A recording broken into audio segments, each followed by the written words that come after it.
Welcome, everybody, to the Strive Summit podcast. Today with me, I have Brian Dilley from Lake Erie Electrical. Brian, why don't you go ahead and introduce yourself?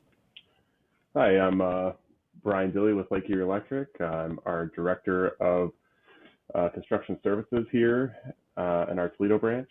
I was a JIW in the field, worked my way up to this position. So excited to see where this conversation goes and help get other people, interested in the trades and modeling. Awesome. So, listeners out there, Brian, we've met a while ago, and we actually met for the first time, shook hands, and vaguely remember that night at Advancing Prefab 2023. I've been good. I would say we're good colleagues. I don't work at Lake Erie, but we've talked quite a bit on and off professionally. So, Brian, I'm happy to have you on. So, you said you were director of, what was it again? Director of Construction Services. Director of Construction Services. So that's new to me. Okay. Last I heard, we were working inside the department. So you want to talk about your newfound position? Yeah. So I started as our prefabrication, actually a shop foreman here at Lake Erie Electric, and then moved up to prefabrication manager. But then we decided to bring several departments under my control. So that is our design department, our digital design group. So that covers everything from 2D, 2D design in Bluebeam, and just having a plan to, AutoCAD, Revit. All those people work for me. And then our prefabrication department is also underneath me. And then we also have like another division as well, which is Aaron. If anyone knows Aaron Graven, he's our right-hand man. But he's kind of his own entity that's under me as well. So I'd almost consider that the innovation side of our business, where we're looking at merging technologies and seeing how it can help us streamline our process. So that's awesome. I definitely need to get Aaron on at some point. That'll be a blast. So congratulations on the promotion. That sounds exciting, and also a lot to start off with. So wish you the best of luck. I think it's going to be awesome when it gets sorted out. Yeah, it's every day is a kind of an adventure. It's one of the good things about my job is I don't know what I'm going to be doing each day. So I come in and we just kind of put out the fires and try and develop our BIM team here. But it's what I enjoy about my job is it gives that unpredictability that you don't really want the office job where you know what you're going to do every day. Come in, right? And that's one of the main things that attracted me to the trades in the first place was that. Even if you are working somewhere for 6 months to a year in the trades, you are, that's going to change every so often. That's one of the things I loved about it. That's awesome. So, working at Lake Erie, I'm sure you guys have some cool tech that you guys use in the field. Has there been any cool tech or software you've seen lately? Have you gone any? Well, I guess show season hasn't started yet, so event season. But what have you seen lately that's interesting to you? Yeah, I think we just had a demo yesterday of Open Space, which is pretty nice. It has some good functionality there, and more of a CYA sort of software for us. That's always good to have, yeah. Yeah. I like the fact that you could go back. I can see the application of it. A 360 camera that you're walking around a job site, it knows where you're at all the time. When you're walking the print, once you tell it where to start, it has some AI built into it as well. So that was neat to see. Other things that we're looking into right now are some different labeling products. So we're looking at a Mamaki printer, a large format printer, so we can make our own tags. We get into some really weird stuff. We do anything and everything that comes in the door here, and sometimes that involves, actually a lot of times it involves labeling, making custom tags, that sort of things. So we've been looking at that a little bit recently. Um, I know that those are the main things we've been looking at. We still want to get a scanner. We haven't got one of those. I really want a 3D printer. Uh, but it's kind of something we got to work up an ROI on. This technology and give like a use caseage of, okay, well, what is? I mean, it's really cool. No one's questioning that, but like, how are we going to apply that to the electrical industry? And sometimes you got to reach a little bit, but I have a plasma cutter here. It was one of the first big pieces of technology I bought for this branch when I got in here, and I did an ROI on it. I got to only cut out like 200 of these plates, and the thing's paid itself off. And I've yet to cut one of those plates out yet. So I did the ROI on, but it's but we use the thing all the time. Fire pits. We make signs for other offices. We custom brackets. Anything, there's stuff we post on our LinkedIn page quite often of, I made a replacement part for an antique fire truck that you could ride on, like a kid could ride on. Really? Yeah, out of one piece of metal. So I just designed, I only had pictures to go off of and the fire truck itself. So I kind of scaled it in Bluebeam to get the measurements off the piece I didn't have. Yeah. You always try to find a way, and it's one of those things that kind of keeps our skills sharp. So when someone comes in the door with a problem that we haven't seen before, like, well, I kind of did something similar to this. We get a little off topic, but it's all right. Keep going. One of the first things I made with the plasma cutter, my boss brought in because he likes to challenge us as well. He brought in a putt-putt loop, and okay. And I got this plasma cutter, and I'm like, do you want me to fix this one, or do you want me to make a new one? He's like, yeah, make a new one. So we end up having to figure out how we're going to make a putt-putt loop. If you've never made one, or thought about what goes into making something like that, it's a pain. But it can be done, and those are the type of things I guess I look at.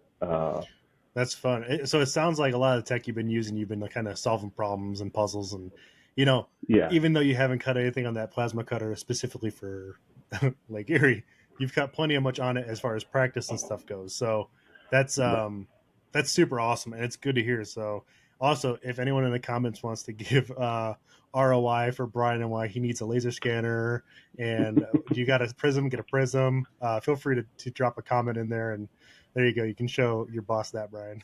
Yeah. Look at all this ROI. Yeah, I mean, I think with the laser scanner, it was always we got to wait for that one job to come in, and that it's just going to make perfect sense. And, it's, $50,000 isn't really that much, or they're probably gotten down a little lower than that now, but it depends on which one you want to get. Yeah. They can get pricey. Yeah. Yeah. But I mean, on a couple, $50 million job, $20 million job, it's not that much. So awesome. Well, okay, Brian. So I want to know how you got from point A to point B, how you went from high school, what got you into the trades, what got you into BIM, and how you kind of worked your way up. So let's start back in like your days where you had no idea that you were going to be doing what you're doing today. Okay. So I'm a little bit of a weird case, I'm going to say. So I did a book report in 8th grade, which, yeah, I know, where I decided I was either going to be, some sort of electrician at that point. So at that time, I thought I was going to be just, like a commercial electrician, or I thought a nuclear electrician. That sounds fun. In 8th grade? 8th grade, yeah. They decided, well, to be fair, I had just done help with the first service change I ever did. So my step uncle, was an electrician, or I don't think he was certified or anything like that. But we did a service change on our house, and I like that a lot. I've always been around the trades. My mother worked at a trade school, so Penna County here in Toledo.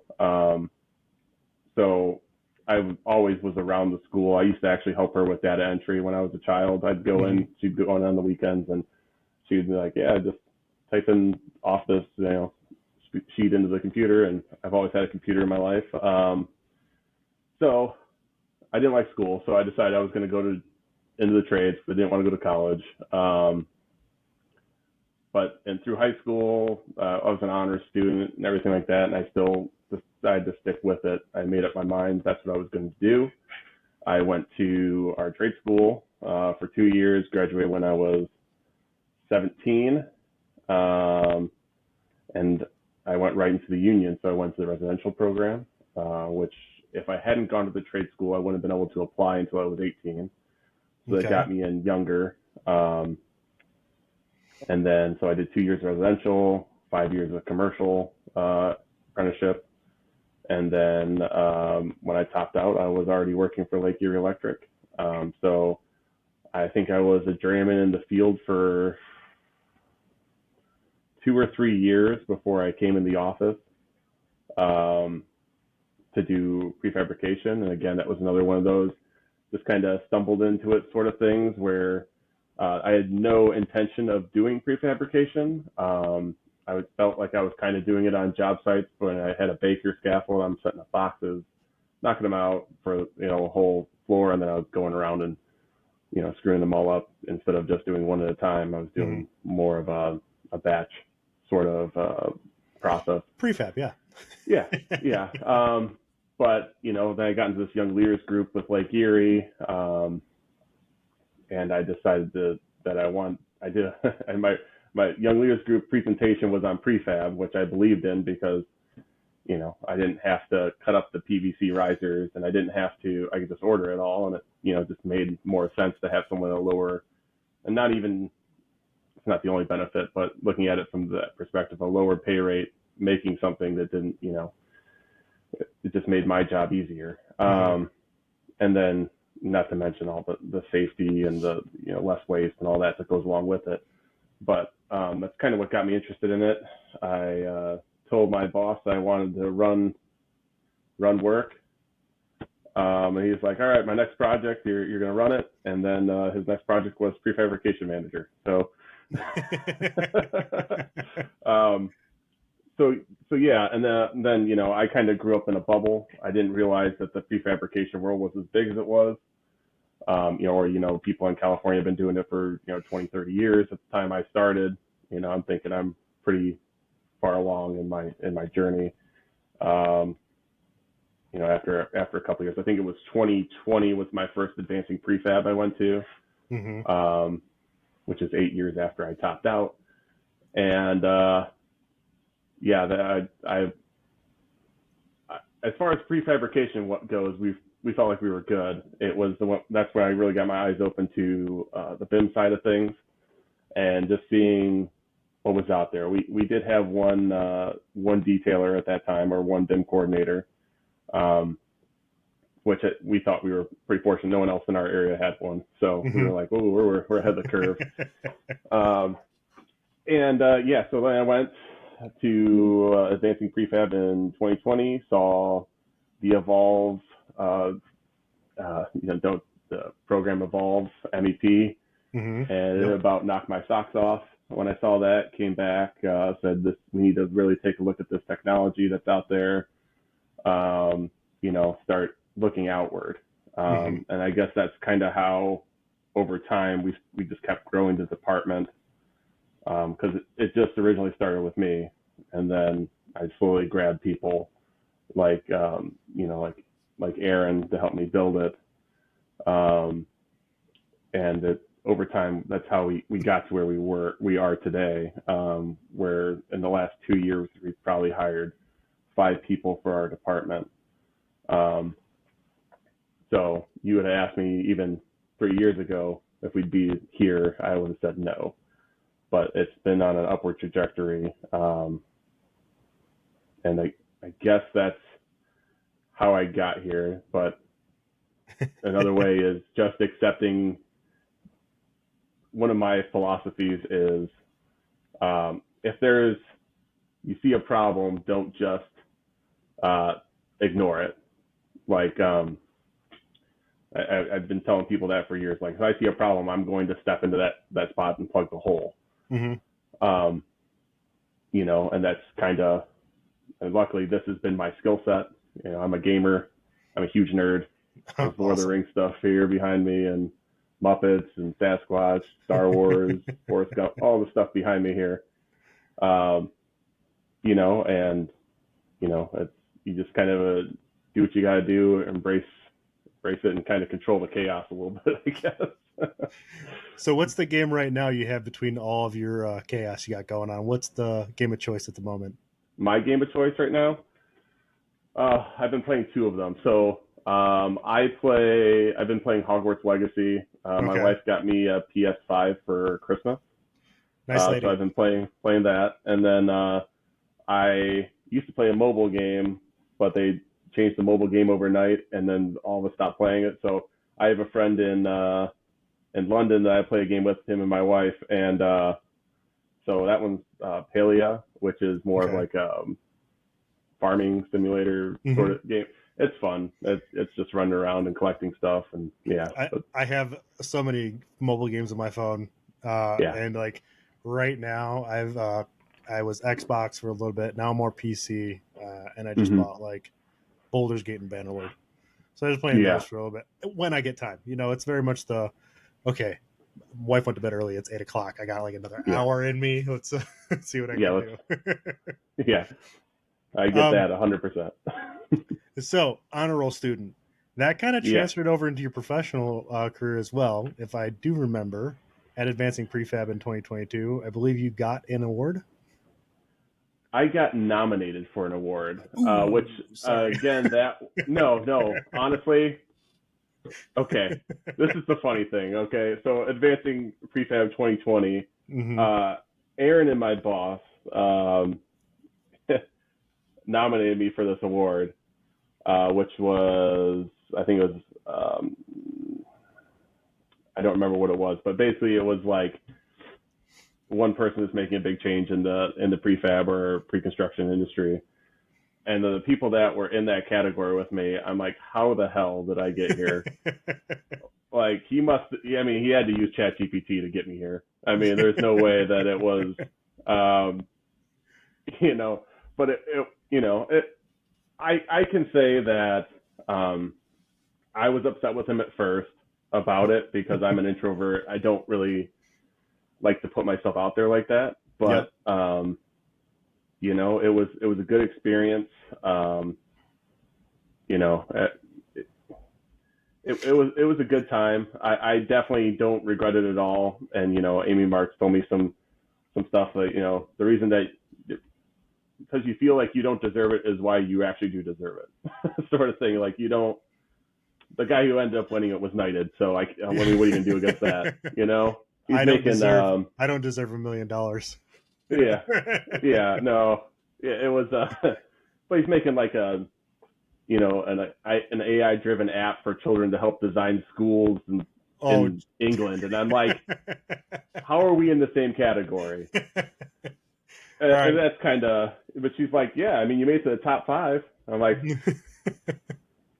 cool. So it was one of those, like I said, and then, like I said, That's I guess it depends on how you look at things, but well, it was awesome that you were there, and I yeah. believe what Amy said. Like you wouldn't be there if people didn't want you there. So, I Hmm. mean, I would say uh, for what you guys are doing in Lake Erie is pretty advanced from what I know. So, Hmm. I know I came in, I helped kind of train you guys in BIM a little bit.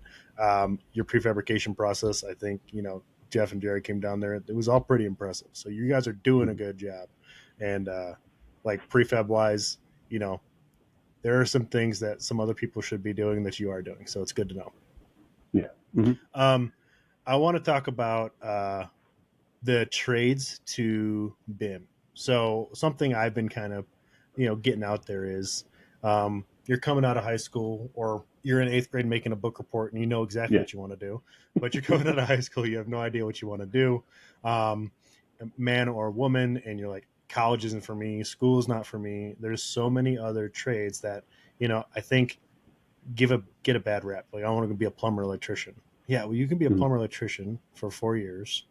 You can go through that, get your card, do 4 years of field, get paid to do it out of high school, and then Mhm. transfer to a seat. Because Brian, correct me if I'm wrong, you would take anyone in the field at Lake Erie and put them behind a desk right now if you could. Oh yeah, absolutely. Yeah, I mean, if anyone, if there's still people out there that are gamers and electricians. It's kind of a Mm-hmm. unicorn a little bit, Yeah, yeah, yeah. but those people absolutely, I would in a heartbeat take them. But even if they didn't have the computer skills, we need people that I can teach computer skills. Mm-hmm. Okay, yeah, it's going to frustrate me a little bit the pecking at the keyboard, but that comes with time. Right. And as far as is it easier to learn how to, use your keyboard, or is it harder to learn how to use a pipe bender correctly and know all that field knowledge is just so hard to transfer. When you live it for, I mean, I've been an electrician for over half my life now, obviously, 20 years, and to take that knowledge and to just give it to someone is really hard to do because they don't Mm-hmm. understand. It's really hard to explain why you need to kick this 90 instead of offsetting the 90. I'll just look at it and be like, oh yeah, you should just kick that. Yeah. Uh, Now, I am not an electrician by all means, and I right, don't claim to do any kind of special electrician kind of modeling. But I definitely understand what you're saying when there's field experience that you get from um, working in the field that you don't get from learning about or reading in a book. right. I had a unique experience working at a modular factory, and the field just happened to be out my door, and so oftentimes my door got kicked in. So if I did offset instead of doing come on Kick, kick, kick. thank you, yep, thank you, see, it's why I'm not an electrician. They'd come and kick my door and say, why'd you do that, Hmm. so I learned pretty quick with a lot of mistakes, and you have to learn with mistakes. And I think anything with, just like learning on the field with mistakes, there's computer mistakes as well. Oh, For absolutely. I would say, well, actually, I can't say, but I believe when someone makes a computer mistake, it's a little more frustrating because you know how easy it is to fix, and you let it ride, and it ruined everything else down the line. So you got to fix everything else. Right, But also, if you made that mistake in the field, it's a different mindset. It's like, okay, we messed up here, and I'm down there now. What can I do here to make this look okay, or this be right. okay? Right? Because you're Hmm. not going to uninstall everything and do it over again. So that mindset also has to be, that's all field mindset. You don't get that from running a computer. So um, Right. no, that's awesome that you have that experience. Hmm. Yeah. No. And like you're saying there with yeah, in the field you're playing with a lot of money when that happens. Like Yep. if you screw up a piece of foreign EMT, you're like throwing $150 in the trash. Hmm. And it's kind of crazy when you think about it that way, because you can blow through $1,000 really fast. I, um, but yeah. I had a talk with a guy from Hungary. Mhm. Okay, he owns his own industrial piping company, whatever. Maybe it wasn't Hungary, it was Turkey, whatever, one of those European countries. And he went and visited the country next to him, and he goes, their quality control is amazing, Mhm. but it's a shit work environment. And I was like, well, what makes it one or the other? He was telling me that when people weld the pipes together, they pay for the material. Oh So, wow. yeah, so the material comes in, you get paid per weld. And if you mess up that weld or you have to throw out the pipe, that comes out of your paycheck to fix the pipe. And I'll tell you what, that would make a lot of people buckle their pants and do it right the first time. Yeah. But also, you can imagine how that can go downhill real quick on a job. Right. Yeah. Especially. Yeah. No. That's Unique, that could though, be I will rough. tell you. I Very mean, that's how interesting. you learn is from mistakes. I mean, especially. I Don't mean, make them. normally you start with a smaller conduit than a 4-inch, but uh, but yeah, I mean, just the amount of money that goes into all that. but it does make you consider your QA/QC quite a bit Mm-hmm. more.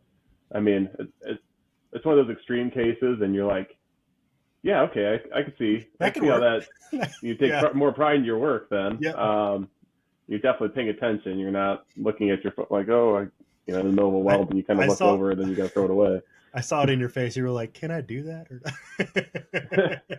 Yeah, I mean, I'm sure there's ways to incentivize. It's not quite the same thing, but well, there's then different ways you can look at it. then BIM would not be needed, and all that's trash, anyways. No. Oh, you still need it. Still need it.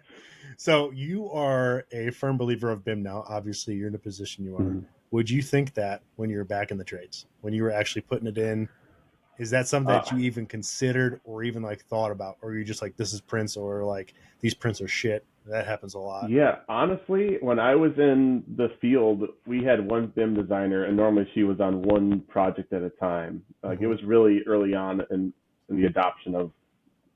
I think she came into the office maybe a year before I did, so I never actually had a chance to work on a project that had like a Navisworks model or anything like that. Prefab was relatively new for our area at that time. We had just opened the prefab shop here, I think a year or two before I came in and took it over. But yeah, if when I saw it, I'm like, this is awesome, Mm-hmm. Why doesn't everyone do this? What are the prints I've been getting for the past 10 years? Yeah, I mean, as far as like how the whole thing goes, at first it's kind of awe, then over years of me looking at a BIM model, I'm like, all right, let's make this constructible. There's, I think a lot of the time, some people are looking at BIM to check that box. Like I need to do this for coordination. Gives me a loose framework, so where to be, but there's been so many. I mean, that's me and Aaron's main focus is constructability, and that's I think that part right there. If I were to see a constructible model, like if I see a model with couplings in it, I know someone actually took time. Yeah. Yep. So, and then, I guess so. I would love to see. I've seen it then, but I still love seeing it now. So I have a question. Yeah. So there are different philosophies with BIM as far as it has to have everything in models. You have to have ITM content, right? I need to see everything put together as it is in real life, or I need it coordinated so my guys in the field can finish that last, 20%, 10% up. Where do you sit on this, being both from the field and in BIM? I currently I am sitting on, let's get it, probably I'm going to say 80% of the way there. That's where I currently am. Mm-hmm. Eventually down the line, as our team grows, I'm going to be pushing hard for branch. A lot of times we just, as electricians and stuff like that, we're modeling the home runs out to where they stop essentially, and then from there it's smaller conduits going one on their own all over the place. But in my 2D layouts, I'm showing all that. So as far as giving a plan for what to do, I'm still new to Revit, but I push the 2D design to Revit and the home run layouts to the team so they kind of know where everything's going. Mm-hmm. Eventually, we want to be 100%. I'm not going to lie to you. That's my end goal. It might be a mirage that I'm always chasing, but as far as that's where my end goal is to have a fully constructible model that I can show someone. But as it stands right now, like we have these discussions about, all right, well, I want the coupling face, you got a set screw coupling. Yep. When they're modeling, if the set screws are facing up, I want them facing down. That's the way it's going to be. Yeah. And they're like, do you really need that? And I'm like, well, yes. maybe we just put compression couplings in then. That way I'm still getting to count for the coupling, but it's not driving my OCD nuts. No. Just like, because that's one of the things with us in the field is we look at something and we can tell you if it's wrong immediately. Mm-hmm. And so when I look at a model and I see that, I'm like, oh, no, it can't be like that. And they're like, why not? And it's not simple to change. You know, you got to build in rotations on your families and Well, to get that's it to do that. if you're doing custom families and stuff. Yeah, yeah. I mean, but I would say I'm the other side where, because I guess I Hmm. come from prefab, like background is just manufacturing prefabrication, so everything had to be in the model. And now I'm at the point where, like, even though the couplings, everything in the model, like you said, like, rotate them, make Hmm. sure your valves are facing where someone can actually reach, coordinate your mechanical room or electrical room so that people can actually walk in it instead of just putting lines arbitrarily in space and leaving, No. yeah, 6 inch gaps between 3/4 inch conduit, right? And I Hmm. know you've seen that before because it happens all the time with design models. Oh And yeah. it's like, well, let's do this as we're going to see it, because when someone walks in there, they're going to have to know where it goes and how it highlights, and then that transfers directly to prefabrication, right? Whatever this model shows is what's going to come out, is what's going to fit in the building. And there's a whole lot of stuff to also like confirm, right? To Yeah. get down to that level of detail, you need a scanner to confirm site conditions, right? I can build the mechanical room and then scan it, and it will not match up whatsoever to the actual model because, as we all know, everything's straight in this world and nothing is Oh yeah. beams. So you got to go through and you got to make sure, okay, this is actually what's there. How does everything fit in actually what's there? What issues are Yeah. you going to have coming through? Yeah. That's 90 degrees. That corner back there. That's Yeah, yeah. it's Yeah. 100%. 100%. Yeah, you got a Yeah. square. Yeah, sure. uh, All the time. Yeah, yeah. everything is straight. Hmm. No, that's awesome. And actually, you have a pretty great story. I'm not going to lie. From 8th grade, from a book report, you knew what you were going to do. And I got to say, that is, what is that? What do you call that? Not determination. Uh, I don't tunnel know. vision? No, no, no. Uh, it's somewhere in between the two, I think. Perseverance. There it is. Yeah. Perseverance. I think it's like I said. I found something I enjoyed, Mm-hmm. and I mean, honestly, you go back even farther than that. You know, I used to play Lego. I noticed I didn't put the S there. That's how you know. And but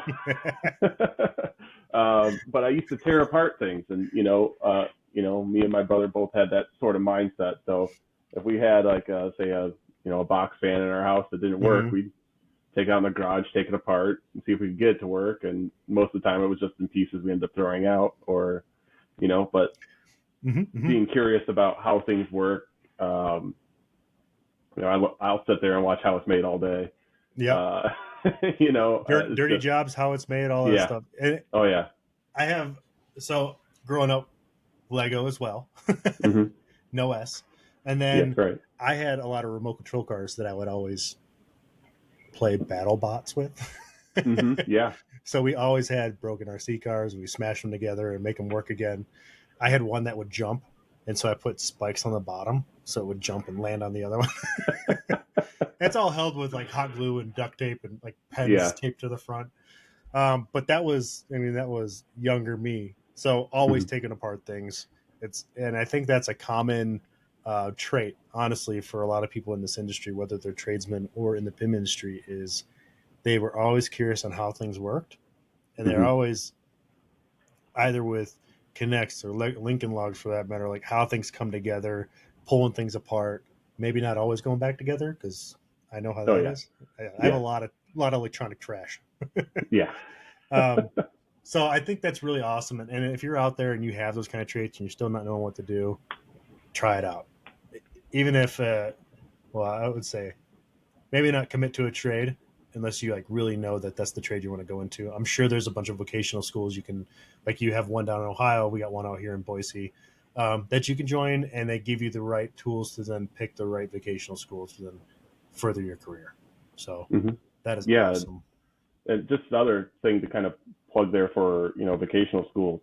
Even if like I have ADD, I don't have the hyperactive part, but I have that, and I kind of knew that school wasn't my forte. Not saying trades is the right route for everyone, but there are programs to try even during the summer in some cases. Like ours puts on summer classes so you can test out the stuff.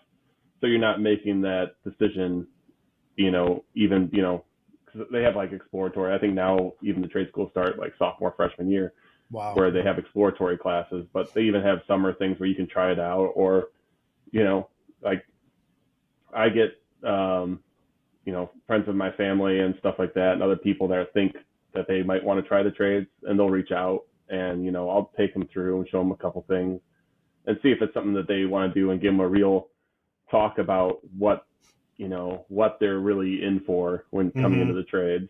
Right. As days like, I'm sure it's cold where you are right now. It's cold. And right now we had freezing rain this morning. It was a level 1. You're going to work. Yeah. I mean, so it's gonna happen. There's people. So let me tell you something. There's 3 main trades, right? There's a plumbing, mechanical, electrical, and everyone knows that. But there are different divisions within each, right? Yeah. If you go into electrical, you can go into telecoms. You can go into database, it's like server or some kind of electrical. There, you can go just regular tradesman, right? You probably always start as a tradesman, but you can always move your industry to where you want. That can also help with a BIM career, 100%. Because there are companies out there that all they do is servers and databases for like Meta and Amazon. And so you can go and be a BIM coordinator for that company. They would hire you in a heartbeat if you had that experience actually building them, 1,000%. If I bet you if any tradesman went to any mechanical or any kind of contractor for that matter and said, hey, yeah, I've been doing mechanical for the past 4 years. I really want to learn BIM. You'd probably be hired on the spot because that never happens. That's the unicorn you're looking for right now, Brian. Just walk in the door and ask. Yeah, I even go to colleges, and I'm like, hey, I'm trying to hire someone that wants to do this. And most of the time, they're project management or they're an architecture major, and those are what we start with. It's kind of an underserved area to get into the systems tab in Revit, I think, at least in what they teach at universities. Yeah, I think the university route is not a bad route. Like, you can come out being an amazing project coordinator, an amazing project manager, doing things for BIM. Now, as a coordinator, you have to dictate clashes and issues and be able to appropriately send those messages to the guys who need to know where they're at to fix them. I will tell you, it's not the funnest when you're the coordinator. You got to tell everyone to do what they got to do.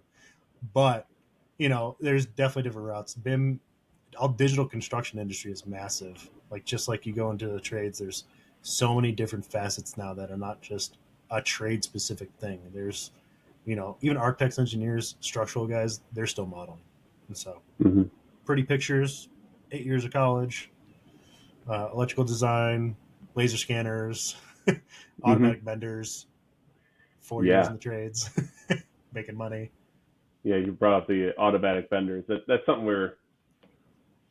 I didn't bring that up earlier, but it is something we're definitely interested in. Yeah. I mean, when that technology comes out, it's going to disrupt so much. Oh yeah, there's some people making big moves in the electrical industry to help kind of speed up production and prefab, because that's not something that's not something that's standard that a lot of people are doing, is prefabricating a lot of their electrical equipment or conduit or spooling wires for their drops or whatever. Like, there's not a lot of that prefab going on. You guys are doing some of that, which is great. And that's why I told you there's some people out there that are not doing what you're doing that really should start taking a look at their process and looking at prefabrication, because that's a massive, massive upgrade for the electrical industry. Brian, I want to ask you if you had any advice to give anyone coming out of high school who maybe had the slight interest in electrical. What would you suggest for them to look at first or reach out to? Yeah, I mean, there's a lot of different things you can do. I guess it depends on your age. So, reaching out to a trade school if you're in high school, or even, I'm sure, if you have any people in the electrical industry in your life that could show you a thing or two, just a day in the life sort of thing. See if you can shadow someone at a company. I've had people shadow me. I've had, if you can reach out, if you're in the Northwest Ohio, Southeast Michigan region, come call me. But yeah, I mean, trade schools, reach out to them. If you don't have that, there's other options. You go to your local union or non-union shop or organization to just try and get your foot in the door. Even if you're driving truck, electrical vendors, also a good place to start. You start Mhm. learning the equipment. But yeah, I mean, any of those options are great ways to start getting your foot in the door. But sometimes there's a wait list to get in, at least into the union.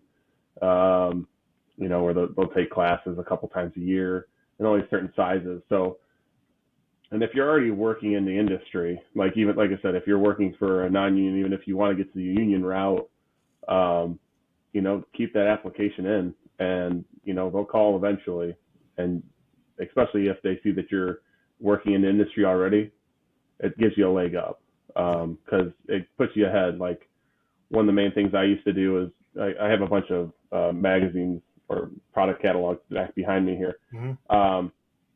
When I used to get there to job sites early as an apprentice, and at my spot I had a stack of like my caddy book and my Cross Hines book, and I just sit there and look through it and try and think of ways that you could make these weird looking little assemblies. What does that do? Just be curious about it, ask questions. It gives you a major leg up on, just being knowledgeable. I mean, Mhm. that something out there exists that is going to solve this issue. Um, that's also another way that's very helpful. But starting out, try and reach out to a trades, a local union, or an electrical contractor if you know someone. And they might be able to even hook you up with someone, even if they aren't local to you. They might That's give you a contact. that's great. Awesome. So, Brian, for our listeners out there, how can they get in touch with you? Yeah, so I'm really active on LinkedIn. I There you probably check it way too many times during a day. go. But LinkedIn, my email address, I have no problem giving that out. It's Dilley, D as in dog, Illey, at lakeerieelectric.com. It's got way too many E's. Uh, Yeah. just, Well, that's awesome. I mean, so if you guys are out there and you want to get in touch with Brian or interested in getting the electrical industry, he's mhm, more than happy to help out, like he was saying. And obviously, if you're not in that Ohio, Michigan area region, he's mhm. probably help you out find someone who's where you're at. So, Yeah. um, Brian, thank you for having on. I appreciate it. This was awesome. Glad we can reconnect after the advancing prefab fiasco, and maybe we'll have to have both you and Aaron on for to talk about what that happened. It wasn't really a fiasco. It was just a very late night that I vaguely remember. Yeah, yeah. It was a good night. I remember it very well, so I'm good Good, to good, good, talk good. about it. You could fill me in a little bit. Awesome. Yeah. Well, Brian, thank you. I appreciate it. Yeah. Thanks, Alex, for having this platform, and trying to get people involved. I really appreciate it, and it's something that I'm passionate about, and can help in any way. I'm here. That's awesome. Thanks. All right, guys. Thank you.